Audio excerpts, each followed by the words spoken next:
Hello everyone, ഞങ്ങളുടെ ഒരു final ഇപ്പോൾ ഇൻസ്റ്റാളേഷൻ കഴിഞ്ഞ് തീർന്ന ഒരു സൈറ്റിൽ ചെയ്തിരിക്കുന്ന കുറച്ച് വർക്കുകൾ ഞാൻ കാണിച്ചു തരാം. നല്ല അത്യാവശ്യം ഒരു വൃത്തിയായിട്ടുണ്ടാവും വർക്കുകൾ. അപ്പോൾ ഞാൻ അതിൻ്റെ എല്ലാ ഡീറ്റെയിൽസും പറയുന്ന ഒരു ചെറിയ വീഡിയോയിലും നിങ്ങൾ പണിയുന്ന പുതിയ വീട്ടിലേക്ക് നിങ്ങൾക്ക് എന്തായാലും ഉപകാരപ്പെടും.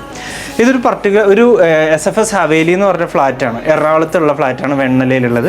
ഈ ഫ്ലാറ്റ് കുറച്ച് വ്യത്യസ്തമായ ഫ്ലാറ്റാണ്. കാരണം ഒരുപാട് ഗ്രീൻ അവർ ആഡ് ചെയ്തിട്ടുണ്ട്. ഇപ്പോൾ പുറത്തുനിന്ന് എക്സ്റ്റീരിയർ നോക്കി കഴിഞ്ഞിട്ടുണ്ടെങ്കിൽ ഇതുപോലെ ഹാങ്ങിങ് ആയിട്ടുള്ള പ്ലാന്റ്സ് ആണ് മൊത്തത്തിൽ ഒരുപാടുണ്ട്. അതായത് ഫുൾ ഫ്ലാറ്റ് മേലെ നിന്ന് നോക്കി കഴിഞ്ഞാൽ ഫുൾ ഗ്രീനറിയാണ്.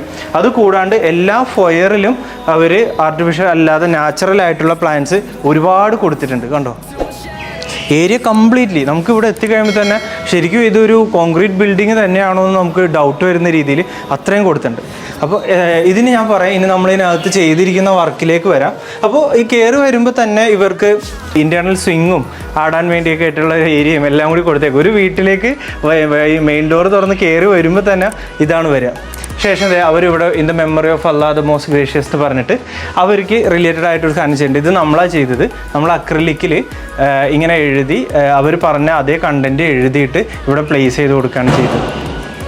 ഇവിടെ ഉപയോഗിച്ചിരിക്കുന്ന ഫർണിച്ചറുകളെല്ലാം ഒരു മീഡിയം ബജറ്റ് വരുന്ന ഫർണിച്ചറാണ് ഉപയോഗിച്ചിരിക്കുന്നത്. കർട്ടൻ ആണെങ്കിലും ഒരു മീഡിയം ബജറ്റിൽ വരുന്നതാണ്. ഇപ്പോൾ അതിൻ്റെ ഫൈനൽ ഔട്ട് വരിക ഇങ്ങനെയാണ്. ഒരു മെയിൻ ലിവിങ് ഏരിയ അവർ കുറച്ച് ഏരിയാസ് എല്ലാം റഗ് കൊടുക്കുന്നതിന് പകരം ടൈല് തന്നെ വെച്ചിട്ട് അവർ ഏരിയാസ് ഇങ്ങനെ ചെയ്തിട്ടുണ്ട്. കേട്ടോ, ഇപ്പോൾ ഇവിടെ വരുന്നുണ്ട്, പിന്നെ ഇത്, പിന്നെ അവിടെ അതേ ടൈല് തന്നെ എക്സ്റ്റെൻഡ് ചെയ്തിട്ടാണ് വാഷ് ബേസിൻ്റെ ബാക്കിലുള്ള ടൈലും കൊടുത്തേക്കുന്നത്.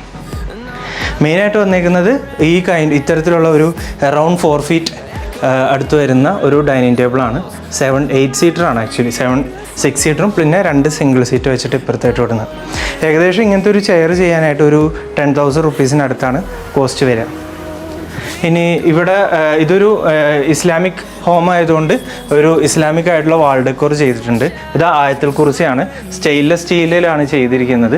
അറൗണ്ട് 65 സെൻറ്റിമീറ്റർ വിഡ്ത്തും അതിൽ വരുന്ന രീതിയിലുള്ള ഒരു ആയത്തുൽ കുർസിയാണ്. അറൗണ്ട് 14,000 റുപ്പീസാണ് ഇതിന് കോസ്റ്റ് വരിക. ഇത് ഞങ്ങൾ തന്നെയാണ് ചെയ്തിരിക്കുന്നത്. കർട്ടൻ ചെയ്തിരിക്കുന്നത് ഇവിടെ വീടിൻ്റെ വാളിനോടൊക്കെ ഏകദേശം മാച്ച് ചെയ്ത് പോകുന്ന, ഒരുപാട് എടുത്ത് നിൽക്കാത്ത രീതിയിലുള്ള മിനിമലിസ്റ്റിക് ആയിട്ടുള്ളതാണ് ചെയ്തിരിക്കുന്നത്. ഡബിൾ ലെയറിലാണ് ചെയ്തേക്കുന്നത്. ഏറ്റവും ഔട്ടറിൽ വന്നേക്കുന്നത് ചെറിയ ഗ്ലോസി ഫിനിഷിലുള്ള മെറ്റീരിയലാണ്.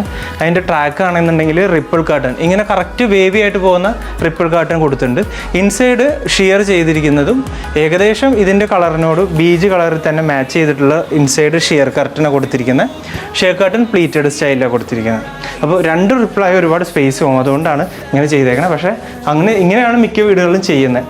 പൊതുവേ എല്ലാ സ്ഥലത്തും ബാൽക്കണിയുടെ AC ഇവിടെ വരാൻ സാധ്യതയുണ്ട്. പക്ഷേ ഇവർ ഇവിടത്തേക്ക് മാറ്റി AC ഫിറ്റ് ചെയ്തേക്കുന്നതുകൊണ്ട് ഇവിടെ ഫുൾ ഹൈറ്റിൽ തന്നെ നമുക്ക് കർട്ടൻസ് കൊടുക്കാൻ പറ്റിയിട്ടുണ്ട്.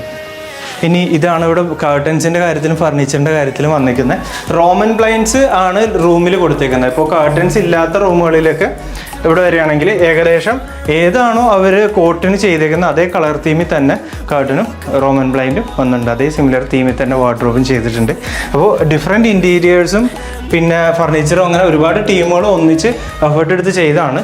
പക്ഷേ ഞങ്ങൾ ചെയ്തിരിക്കുന്ന കുറച്ച് കാര്യങ്ങളും കൂടി ഉള്ളതുകൊണ്ട് എല്ലാം കൂടി ചേർത്ത് വീഡിയോയിൽ കാണാണ്. മറ്റൊരു വീഡിയോയിൽ കാണാം. Bye.